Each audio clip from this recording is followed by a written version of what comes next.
Welcome to the Infrastructure Podcast. My name is Anthony Oliver, and in this podcast, we are going to talk about the challenges of building a career in the complex world of structural engineering. And my guest today is Claire Gott, Head of Structures at global consultancy WSP, an engineer whose work has helped shape some of the most ambitious and high-profile structures in the UK and beyond, but who has also devoted a large part of her career to date to helping and encouraging others to join and navigate the profession. Now, I first met Claire back in 2011 when, just out of Southampton University, she won the New Civil Engineer Graduate of the Year award. She was hugely impressive then, and she continues to be today in a senior leadership role at WSP that puts her at the heart of designing many of the buildings and infrastructure that define our cities and communities. Major projects such as 40 Leadenhall, a landmark commercial tower in the City of London that's redefining how we think about heritage reuse and sustainability. The visionary Eden project in North in Morecambe, a regenerative design project pushing boundaries on biodiversity, embodied carbon and community engagement. London Bridge Station refurbishment, Paddington Square, and of course a rake of structures on the London the Birmingham HS2 project. And I imagine that she will be turning her hand to the newly approved one undershaft perhaps. But as we will explore, Claire's impact extends far beyond the drawing board. A powerful advocate for diversity in engineering, she's a fellow of the Institution of Civil Engineers, a mentor with the Circle Partnership, and a visible role model for women in STEM. And she remains hugely active in Cameroon Catalyst, the charity she co-founded, a university focused on sustainable development in rural Africa. So, how do you build such a rounded and complex career like this? How do you overcome the technical and the cultural challenges to lead projects that build not just for performance, but create great places for people and the planet? Well, let's find out. Claire, welcome to the Infrastructure Podcast today. Thank you. Thanks so much for having me. Well, it's an absolute pleasure. Now, let's just start with some of your successes. WSP just picked up a British Council of Officers Award for 40 Leadenhall. As I say, one of the portfolio of projects that you manage. Congratulations. Thank you very much. What for you then was the most complex challenge structurally, and how did you solve it? So the team in particular, our director Rodolfo Giannani, has been quoted as saying that it was really structural gymnastics that he'd never seen in his life before, partly because of the complexity of the open floor plates at scale, the need for the building to have future flexibility of its use and occupants, so pushing the cores to the edges of the building and creating very significant transfer structures, but also because of the integration of the new and the old. So that grade 2 listed building, aligning that with the new vision of high-rise, even down to the 3D model and the drawings, really, really complex, having to model everything at that level of granularity. What do you mean by the new vision for high-rise then? Well, no, in terms of being able to blend that new and old together, we're really seeing more of a trend towards doing that. We always have to stand back and look at the projects that we start from the outset, considering how we might reuse or adapt what we already have. Right, okay. Because another one of your key projects, as I said right now, is the Eden project Morecambe, which is a very different proposition. What would you say the differences in approach are when tackling a project like this compared to projects such as Leadenhall? So I think the main difference is that this is a really special project in its own right. It's all about inspiring wonder and creating a connection with the natural world. So instead of environmental and social value considerations being part of the project, actually nature is the heart of this project. And so everyone wants to be part of a project that puts nature first.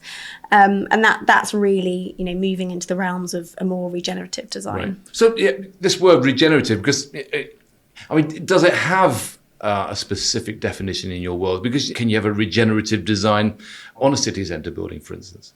Yeah, really it's about going beyond minimising harm. So it's about creating structures that actively improve their surroundings, enhancing biodiversity, resilience, human well-being. But actually, we did work quite hard to try and have a more detailed look at what that means for the structural engineer. So one of my colleagues, Marika Gabbianelli, structural engineer and net zero consultant, actually helped co-chair the UK Structural Engineers Declare Climate and Biodiversity Emergency, which is now an industry initiative. And that's really looking at how we reuse existing structures, the low carbon materials, and a more systems thinking approach. So yeah, I think we're in a place where actually regenerative really is something we can get to grips with. Yeah. Well, going back to one of your past successes, which was Paddington Square project, I mean, how does that compare to what you're doing now in terms of balancing the competing stakeholder vision? Well, I think as engineers, we're always able to solve a problem. That's what we're here to do. But I think the actual challenge is really getting to the heart of what the drivers of the stakeholders are, what their concerns are. And what I really loved about Paddington Square was we had so many detailed workshops listening to TfL, Network Rail, NHS, the ambulance service, trying to find the optimum solution for everybody involved. And the only way we could do that was really bringing them together to create something that supported all of their vision. Yeah. Which is interesting because a lot of that was pre-COVID, of course. And so, tell me, does that sort of change the way you look at something like One Undershaft, which of course is another project which has just got planning approval? How do you define the sort of differences in approach between what you're doing now and what you perhaps did at Paddington Square? Well, I think they're two very different projects. So Paddington Square was really transport-orientated development and a real hub of activity in a different way. One Undershaft is going to be the tallest building in the City of London and will have the highest occupied floors. And working on a project of that size and scale and longevity means that we've really got to consider the future technology in our ongoing design and development. And it's also key, really to make sure that we consider that the public gardens, which are going to be, significantly raised, is an important public space for the community. Which is, I suppose, in both cases, you're still thinking very hard about how that building impacts the communities that it's going to serve. Absolutely. Looking across all these sort of major schemes, would you say that is one of the key patterns or shifts that you're seeing in how clients define the value? Is it all about trying to get more of this community involvement? Yeah, I think there's a handful of areas. I think, firstly, yes, looking at how we and our projects impact and actually benefit the local communities that they serve. But also, I think there's the consideration of the old and new that I've already touched on. The project where I really saw that come to life firsthand was London Bridge Station redevelopment. The quadripartite arches, the new and the old, just phenomenal when you walk through that station. A quadripartite arch. Oh, yes. You have to explain what they are. Just arches in the four directions. Okay. So, but you have to go and see the vaulted ceilings. Yes, effectively, yes. Okay. Yes. Right. But the other area I think is really that clients are asking us to look at how we can increase our approach to delivery speed, how we can look at minimising cost, reducing carbon. And the project where I think we showcased that the most at WSP during COVID actually was the Rosalind Franklin Laboratory in Leamington Spa. It was the world's largest COVID diagnostic testing facility, but it was also delivered in record time. And I think if we could really take some of that collaborative working approaches when we're outside a crisis moment, we can make a real difference. We turned a typical 2.5-year programme into just 12 months. Right. Well, one of the projects you've recently also just completed, of course, was sitting in your office in Chancery Lane in London. What would you say made this project a success or not? Oh, absolute success. It's a Monday and everyone's absolutely full in the office. No, it's about walking the talk. So we've been telling our clients how we can really help reduce energy consumption in their buildings. And it was great to have the opportunity to be able to do that ourselves. And it's about understanding how the building is going to be used and when, and reacting to the occupants. So, we see the different sensors in the rooms that we have, notifying when we're in, when we're out, and reacting to that. And the building actually also adjusts according to the climate outside. So that's a real key consideration as well. And we've seen an 80% reduction in our energy bills. Right. So we've now got the evidence to take to our clients as well. Do you think people like working for WSP more because of the building? Yeah, that's a good question. We have seen an incredible response to this building, not just because our people are proud to show our clients around it, but also everybody wants to be in it. So yes, I do. I talked a bit about your career journey and leadership at WSP now. What would you say are the key moments, obviously apart from winning the New Civil Engineering Graduate of the Year award, but what would you say are your key moments that have shaped your approach to structural design, delivery and being a leader? So I think the key shift in my career was when I moved away from just focusing on structures and actually considering all the other disciplines within WSP. Right. So moving into a design management role enabled me to work across 50 different disciplines that we offer here. And I first had the chance to do that at London Bridge Station redevelopment. And it really just enabled me to have a better understanding of the impact of the decisions I was making as a structural engineer across all the other disciplines, and to the overall solution that we're providing for our clients. Is that tricky, making that transition? Because at one point you're building expertise, being a kind of the leader and having an expertise in structural engineering. Suddenly you've got to expand your mind to learn a whole load of new things. How difficult is that? Yeah, that's an interesting question, because I actually did need to do that when I took on the head of industry role for WSP, and that was leading a team of process engineers. So yes, a very different skill set, but at the end of the day, we are all people, and our projects are only as successful as the people behind them. And so getting to know and understand the people and the skills that we bring was really important. I think the other thing to mention is now in my head of structures role, we span 20 different sectors. So being able to have an understanding of those other sectors and those other disciplines is hugely helpful in terms of looking at our strategy moving forward. Do you still ever get the calculator out? I do, from a financial perspective, right. Absolutely, yes. But no, I leave the difficult engineering to our incredibly talented team. Well, is that a disappointment? Because I mean, a lot of people find when they move from, I suppose, what you might call being on the tools in structural engineering or civil engineering to actually become a leader, they mourn the loss of that technical input. Yeah, there's definitely consideration of different people providing different skills, and I think because I studied civil engineering and architecture from an early start of my career, I acknowledged that I was very much interested in the broader skill set. And really that's evolved over my 15 years with WSP. I personally think I'm much better with people and with clients, and getting the best out of both of those different groups of people. And I acknowledge we have some incredible technical experts who, really focused and passionate about their detailed design work. Yeah. So Claire, how do you maintain career progression if you really want to stay technical? So at WSP, we've just launched our globally recognised fellow status, which is internal to WSP, but really recognises our technical experts who are at the top of their field. And off the back of that, it got us thinking, how do we recognise all the other skill sets across our business? And so in structures and property and buildings, we've launched a 3-way career pathway, the route to fellowship through technical leaders, but also recognition for equal status for our major project delivery leaders and also our more operational or business-minded leaders. So it really gives people the opportunity to move within those different career pathways, but also give themselves a bit of a star to follow. Right, yeah. So you can still actually see your career progressing and stay technical at the same time. Yep. Brilliant. Well, from 2017, you spent 5 years leading WSP's corporate social responsibility activities. I mean, what did that involve then? And, what did it teach you about aligning all those, those different elements of the engineering work with the purpose, what you're trying to achieve? I felt very privileged to be asked, actually, to do that role.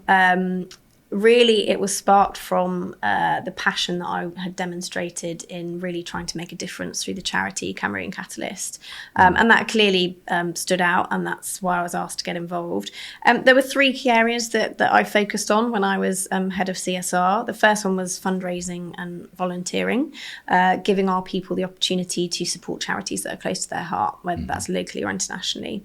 And we allow our people, everybody, to have 2 volunteering days a year, which is a great opportunity for people to get out into their local communities and make a difference. And then the other area was carbon neutral in our operations, really focusing on working with our supply chain and how we can be more efficient. And then the Social Value Act also came in while I was in post. So looking at how we can really apply that to our key projects. Well, you mentioned your Cameroon Catalysts that you co-founded at university. Well, tell us about that now. What is it, and how did it come about, and what's it doing right now? So in my last year at university, at Southampton University, I really wanted to make a difference, and that's why I went into engineering. So I thought I'd best do it now before I get stuck into the world of work. And we co-founded that really to create a catalyst for change in rural Cameroon. So making very small interventions through design and fundraising of solutions such as medical centres, solar power hubs, housing, water supply. And it's been going for 15 years now. So it's student-led, predominantly out of the University of Southampton. And each year we take a group of students out with us to help hand over the projects. Right. But it's all about local capacity building. Would you say it was born out of a moment of inspiration, or was it frustration that you were seeing something that needed to happen that could so easily change? Both, actually. So I was inspired by a school trip to Tanzania. When I was 16, we went to climb Mount Kilimanjaro, but we also took time to help rebuild an orphanage. And I knew I wanted to have a career where I could make a tangible difference to people's lives. And then, yes, once at university, it was the midst of the recession, and there were no charities supporting international aid work. Yeah. Do you think it's evolved from being a kind of a student idea to becoming a fully fledged charity that's actually doing good work that makes a big difference? Yeah, I mean, it's still very much student-led. That was a key part of the success story, really. Right. I mean, we like to recruit, students who've been through experiences like this because they've actually had some practical, tangible experience. So it's still very much student-led, but it's focusing on that capacity building alongside the engineering intervention. So having local cooperatives that can run the projects after completion. But I think if you'd asked me 15 years ago, do you think it would still be going strong? Probably not. I think, the fact it was an idea, that we developed in student digs of how we could make a difference, and it has helped, over 20,000 people. Do you think that the lessons that you've learned from launching and running this organisation have influenced your approach to other large-scale projects that you work on right now? Absolutely. And I think when people are involved in either side hustles or charity work, people underestimate the impact that experience has. And certainly for me, it's helped showcase the different ways of working, different views, different personalities. It's also, highlighted the importance of being agile and being able to adapt in circumstances that are outside of your control. Juggling different stakeholders, again, really, really relevant challenge in the day job. And then also our approach to delivery with Cameroon Catalyst is global and virtual for most of the year, apart from the 2-week trip. And, that's really important at WSP to make sure we're leveraging our global expertise on our projects. Well, I imagine also if you're a student and you're getting involved with something like this, rather like it was in your case, it gives you an extra string to your bow in many ways. Because I mentioned that you won the NC Graduate of the Year Award in 2011. And certainly I remember that as being something which it gave you something really interesting and different to talk about. And to what extent do you think that winning that award helped shape your career and your approach to building a career? It definitely did. I think the most important impact from that was really giving me the opportunity to engage in wider industry and grow my network outside of WSP. So off the back of winning the award, I offered to join the IC's Education Inspiration Panel, where I was going into schools and driving strategy around how we make a difference there. That then launched into helping the Green Construction Board, looking at how we represent the next generation and driving actually what became PAS 2080. And then most recently, working alongside Sir Tim Lawrence on the Major Projects Association Board for 6 years. Right, yeah. So lots and lots of things that actually spawned and got you stuck into. Were there any other kind of key moments or key things which you say shaped or dramatically changed the way you approach your career nowadays?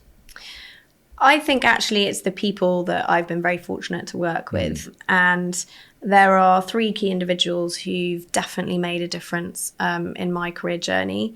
The first one is Malcolm Davidson, who gave me the opportunity to work on Alderhay Children's Hospital when I was a graduate engineer, and being able to see how we really could make a difference to young children's lives through design. he was also the one that supported me in applying for the NCE right. award. So got to be grateful for that too. The second person is Adrian Tooth, who is known within WSP as really kind of the guru behind being a major project delivery director. And I shadowed him for 6 months on London Bridge Station, and I don't think we do shadowing enough. It was just phenomenal being able to observe everything that he was doing. And that's how I learned the most about design management, actually. And then the last one, really, Mark Naismith, for giving me the opportunity to lead corporate social responsibility, actually trusting that my passion would drive that forwards. And that means now I, really seek to do the same with our next generation. I'm going to say, that was my next question. Are you being that one of those people that that the next generation is looking up to act in the same way that those people helped you? I would hope so, yes. I think role models are so crucial. You can't be what you can't see. So I absolutely believe role models and mentoring are a key way forward. Yeah. Well, you now live in the Midlands, and I imagine it's strategically quite well placed for your role, travelling all around the UK and the world, looking at stuff and leading this very, very large division.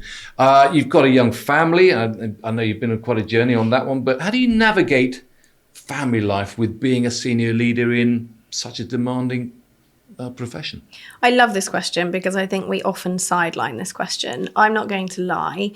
It is a challenge. It is a juggling act most days. And because I find myself in a situation where my husband and I are both very career focused. And as you say, we had a very difficult journey into becoming parents, which meant we had longer focusing on our careers. That means we've both been successful, which is fantastic. But it also means now that our little boy is here, we have to take stock and look at what we prioritize on a weekly basis, actually. Yeah. And as is the case with most people juggling lots of different things, you're always being pulled in different directions. So the key is definitely prioritization. On a basic level, getting childcare help, which is still a challenge, I think, for working women, and also building an incredible team around you. So I have an incredible senior leadership team who I know will be there if I've got a problem or an emergency that I need to get home for. Yeah, I mean, I do try and make sure that I ask that kind of question, whether or not the interviewee is male or female. But I suppose naturally that is a question that gets asked more of senior women in leadership. Is that right? Is that wrong? I don't know. I think society is changing, but I think for the vast majority, women are still seen, if they become mothers, as the ones carrying and juggling both. And so I do think it is still something that we need to work on. But I'm very fortunate at WSP. We have such a great flexible working policy that it enables me to pick up my son on a Monday and a Friday, for example. Well, how does it shape the way that you run your own teams now? I think, in terms of work-life balance. Absolutely. I think the key for me is both flexibility and empathy. So having been on the journey, we went on to, took us 7 years to have Louis, our son.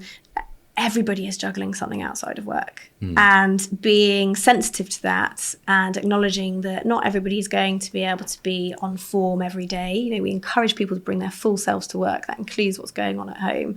And, really, really being attuned to that and taking the time to get to know the people that you work with. Yeah. This podcast is about careers. Will Louis be an engineer? Oh, I hope so. I mean, I'm going to have steep competition with his dad, who is a chartered surveyor. So. Some would say no competition there at all. What keeps you most enthused about engineering today? I mean, you mentioned the people, but is it also the projects, or is it something else? It still comes back to the ability to make a difference and transform lives for me. So whether that is in Cameroon or here in the UK, what an incredible privilege as engineers to be able to have that opportunity. Yeah. You are a champion of diversity and inclusion in engineering. You're a fellow of the ICE, and you're helping to drive the ICE Connect initiative, which is encouraging more women to become fellows. And, what's working then in this area? What still needs to change to support more female fellows in the industry? Well, we actually hosted the global IC Fellow female event across our WSP offices a couple of months ago. And I heard a really surprising statistic that I wasn't aware of before. And, men and women's brains are wired differently, which is why diverse teams are so important. We know that. But women typically need to have met 7 out of 10 requirements in any job application, which means when you're facing the application of a fellowship, it can seem quite daunting. So on a very basic level, we really just need to give more encouragement and signpost how their experience is relative to the application and how they are making a difference under those attributes. Yeah, because you're also a mentor for the Circle Partnership. What does that involve? And I mean, what patterns do you see the challenges that face women in mid-career or whatever point in their career in engineering? The challenge that I see personally, that having joined the Circle Partnership, it is an incredible network of seriously high-profile women who are doing amazing things, who want to give back and across many industries. Absolutely, who want to give back and support the next generation. So the initiative itself is fantastic, and that's why we as WSP have signed up to support our future female leaders.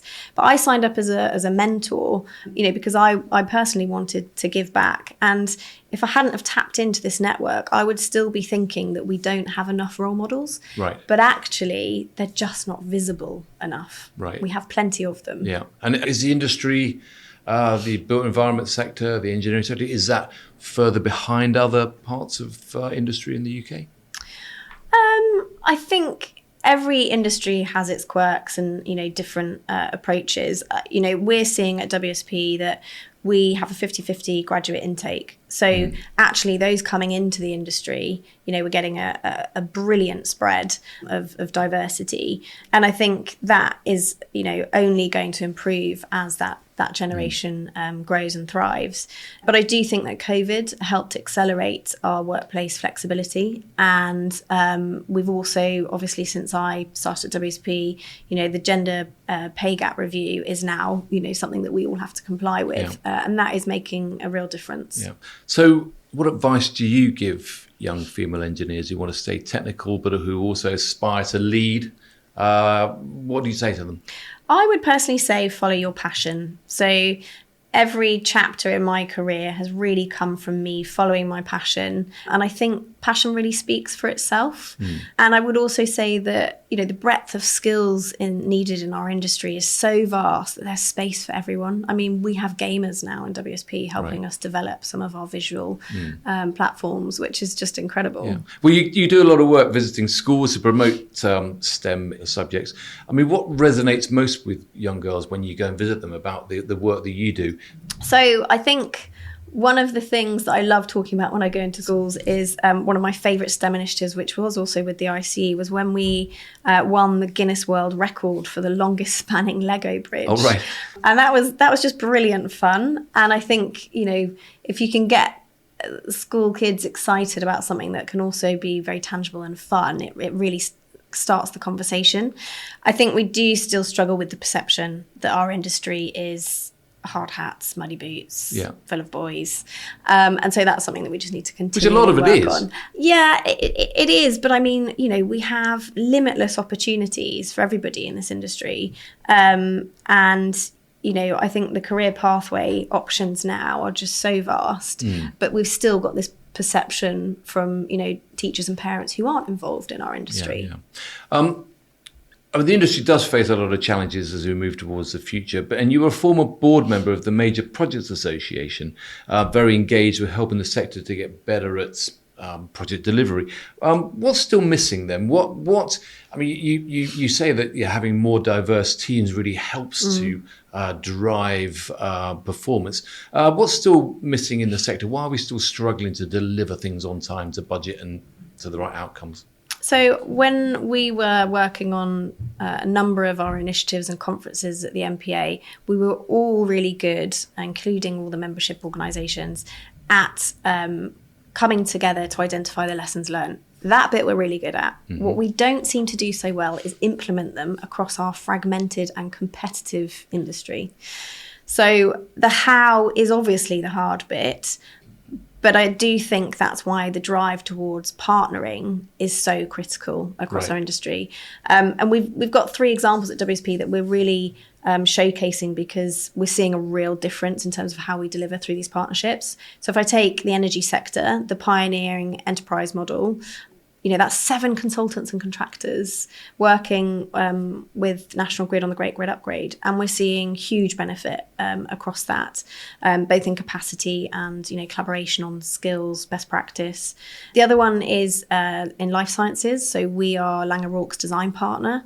We're on their framework. And that's been born out of a long-standing partnership between the 2 businesses. But now we're working together on the Ellison Institute of Technology. And that's, showing that actually we have a really deep understanding of their constructability approaches and the way that we can drive innovation together. And then lastly, on HS2, we partnered with Arcadis to deliver on Curzon Street Station. And that means that we're not competing against one another for the talent pool. We're coming together. And it's also given us the capacity to work with Birmingham City Council and some of the broader developments around the station. Of course, the other thing we talk about is the road to net zero. It's crucial. We talk a lot about embodied carbon now as well. Where are the biggest gaps for you in understanding or taking action across the industry? There's a few areas. So I think as structural engineers, we are really good at identifying where we can make a difference and how our considerations around building optimization, material reuse, how that can make a difference to the building that we're working on. What we do need to do more of is, rather than just being initiative orientated, pockets of good net zero practice, really integrating that into our projects. And at the moment, that still seems to be fairly client driven, depending on their interest. Do you think it's seen as being something which will cost rather than save money? I think there is still that perception, yes. And I feel like we've been talking about that for years. Yeah, well, you mentioned the Green Construction Board. And, exactly. The whole idea of, exactly. Save carbon, save cost. Yeah, and one of the ways we're trying to break down that perception is we now run what's called the Net Zero Awards. So we do a full internal process of doing all the calculations on the baseline carbon savings on our projects. And then we invite our partners and our clients along to showcase the benefits that they are seeing and also we're seeing. Yeah, because ultimately it's about making sure that what you're delivering is improving people's lives. And as a net result, also reduces the amount of carbon. I suppose it's that way around rather than the other way around. Yeah. But the other thing which we are seeing a huge amount more of is digital tools, but presumably they also help to make that case either by visualizing what you are trying to achieve or by actually making use of the data that's available. Absolutely. And I think the access to data across assets to be able to get that baseline of where you are versus where you want to be is crucial. We keep talking about 2030, but if we're not clear on what the baseline is of our starting point, that becomes really difficult. And I think the other aspect is, what is the operational performance of our projects, not just the design intent that we've put forward.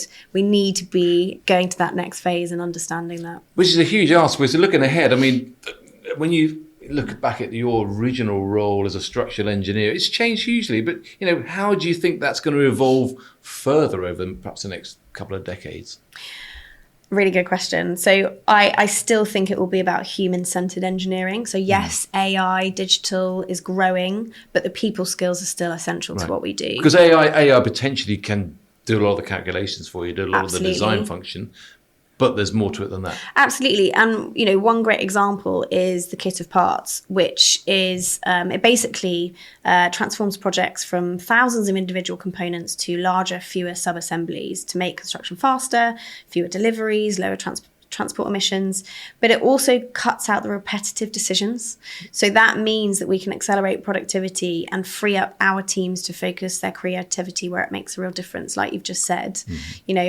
Do the engineering on the really complex, exciting stuff and enable the AI and the tools to do the repetitive work. So finally, I suppose, Claire, if you could give the Graduate of the Year award-winning self some advice about building careers, about being a great structural engineer, a great leader, what would it be? I would say enjoy the present more. So I'm someone who is driven to achieve, but actually balancing that with enjoying the present and enjoying the projects you're working on, the people you're working with. One example was I recently, obviously I'm always looking for the next fundraising challenge for Cameron Catalyst. How can I, fundraise more? And I used the opportunity to do something that I found personally exhilarating. So I did a wing walk, and I absolutely loved it.